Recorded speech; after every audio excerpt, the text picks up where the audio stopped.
कोल्हापूर जिल्ह्यातील कागल इथल्या उरुसात शुक्रवारी 80 फूट उंचीवर जायंट व्हील बंद पडून 18 जण अडकले होते। तर या जायंट व्हील पाळण्याला उरुसात मज्जाव केला गेलाय। या प्रकरणी सातारा जिल्ह्यातल्या कराड इथल्या पाळण्याचे चालक बाळासाहेब सीताराम सातपुते, व्यवस्थापक भरत शिवाजी यादव यांच्यावर आता कागल पोलिसात गुन्हा दाखल झालेला आहे। बेकायदेशीरपणे पाळणा उभारून पुरेशी काळजी न घेता 18 लोकांच्या जीवितास धोका निर्माण केल्याचा हा गुन्हा नोंद झालाय। या पाळण्यासाठी आता जिल्हाधिकारी कार्यालयाचा परवानगी घेतलेला नाही असंही स्पष्ट झालेलं आहे।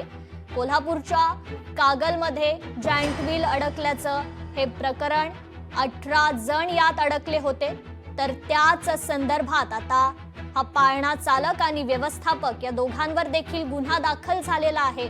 तर जिल्हाधिकारी कार्यालयाची परवानगी हा पाळणा उभारण्यासाठी घेतलेली नाही असंही स्पष्ट झालंय।